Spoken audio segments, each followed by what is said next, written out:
magafaka we umugabo wari he umugabo wari henga na mugabo wanje ndikurabona nga akagabo kari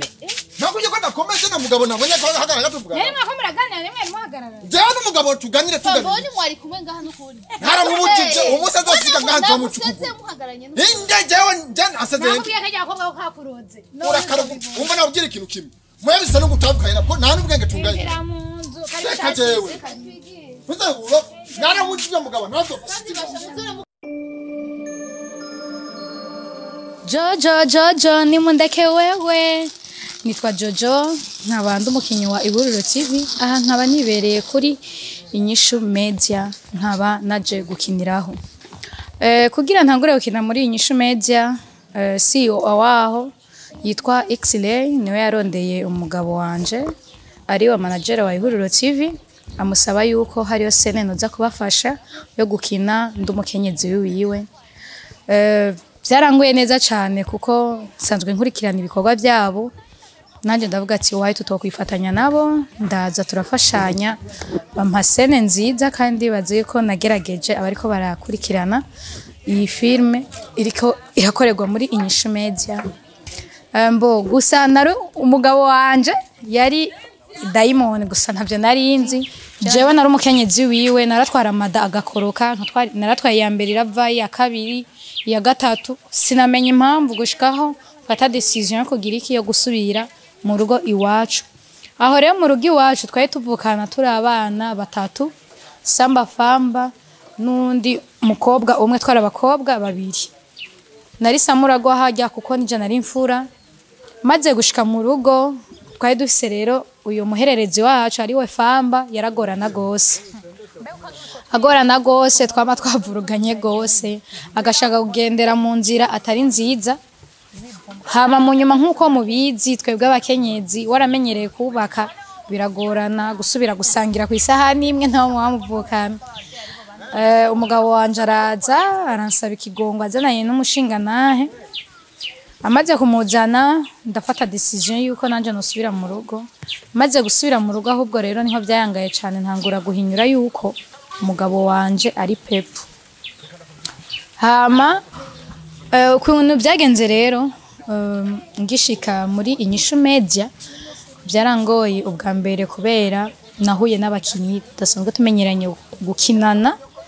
kuko ukwingene nirekura mu Ihuriro TV na ugiye n'ahandi hantu ibintu bigoye cyane nkuko ava mu Burundi ukagenda mu Buganda cyangwa muri Etats-Unis cyangwa ahandi biba bigoye kumenyera klima yaho cyangwa abantu sanzwe bahamenyereye gusa nk'umu actrice nyene utezwa kumenyera ibintu byose narashitseyo sanga bafata kwanza icambere amapla menshi ndavye amapla dufata mu Ihuriro TV n'amapla bafata muri Inyishu Media nasanze ari ibintu bitandukanye ariko byose ikintu cyose no kumenyera kandi ikintu cyose no kwiyemera no gukunda akazi uburiko ndashutinga umunsi wa mbere umunsi wa kabiri umunsi wa gatatu turamenyerana ubwo twebwe aba comedian canke abacteur dusanzwe dukina amafilm usanga turi abantu kumenyerana biba ari ibintu byoroshe cyane ndamenya ibyo bakunda nanje baramenya ibyo nkunda hama turabandanya dukorana akazi subiye kwanza mu Ihuriro TV Xley akiza mu Ihuriro TV naravuga mbe man yego murankurikirana ibikorwa byawo ariko none ngiye gukina ibintu ntarimenyere bizogenda gute nyene naribajije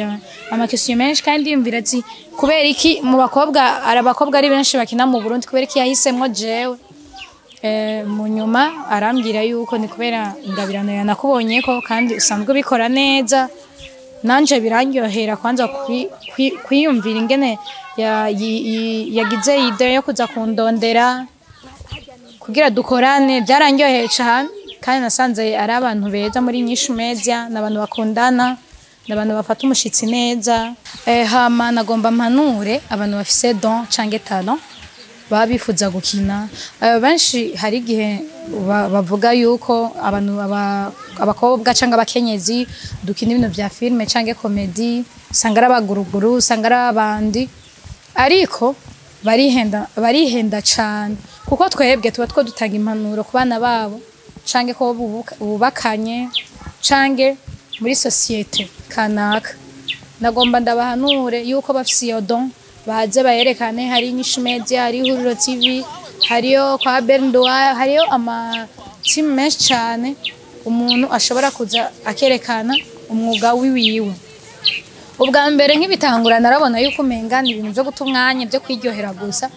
ariko ntucika intege. Ubonye harageze ahantu ndonka udufaranga nkagira aga shopping cange nkagura akantu nifuza,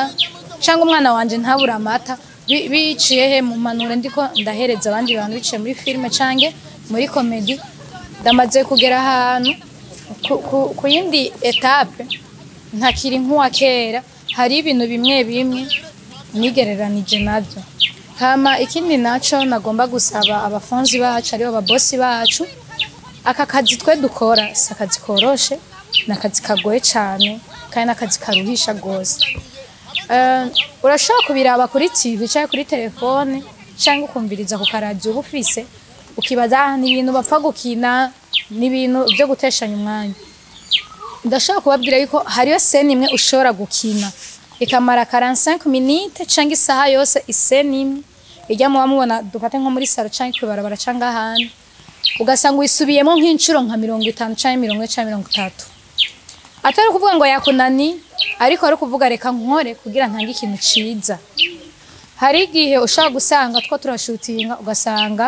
umuriro amabateri araguheranye, ugasanga amatara dufise ubutara bwo kwifashisha akagera ahantu usanga dukoresha ubutelefone,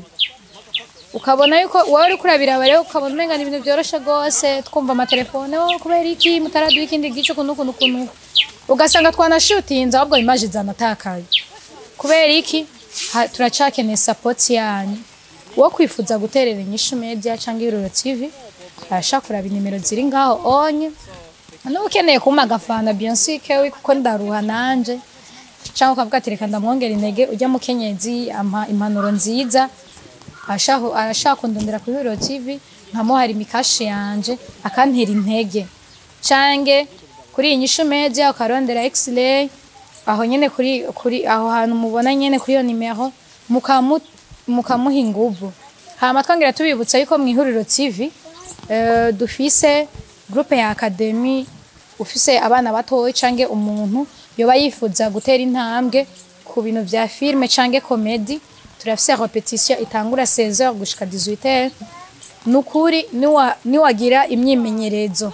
muzohomba, ahantu hose uzogenda nta sene nimwe izokunanira. Hama ndiko ndakinana nabahe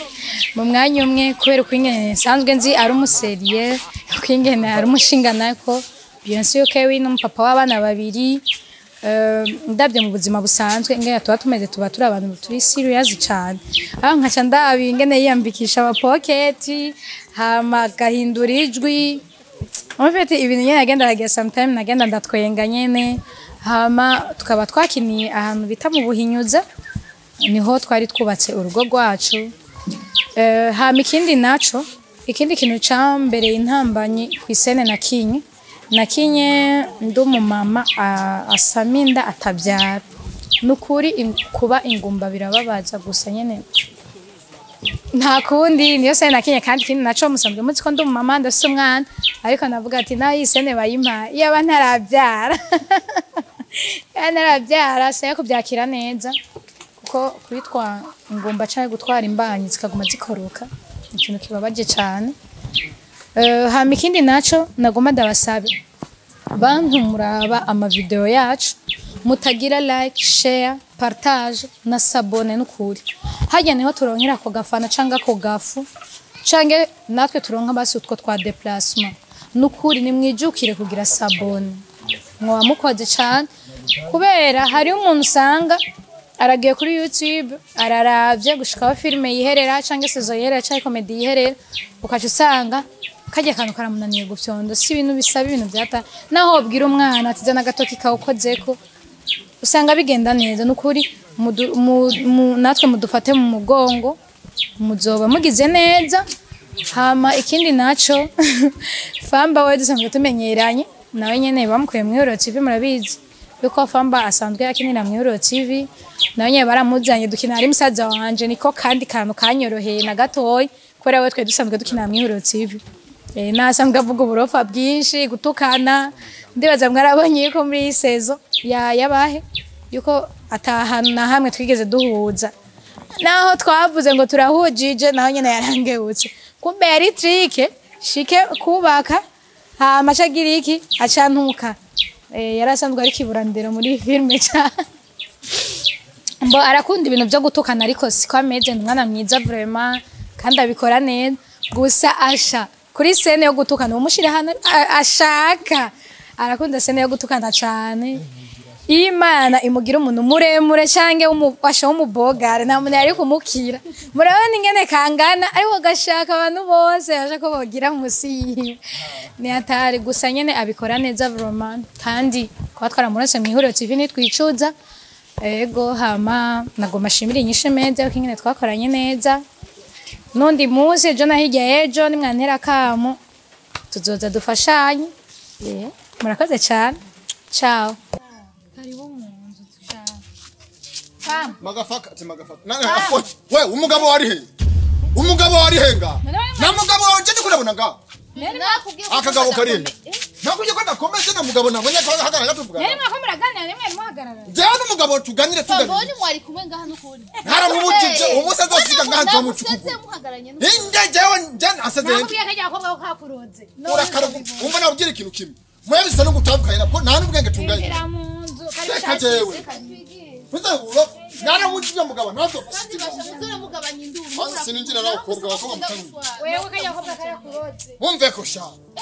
mwe na fyanyu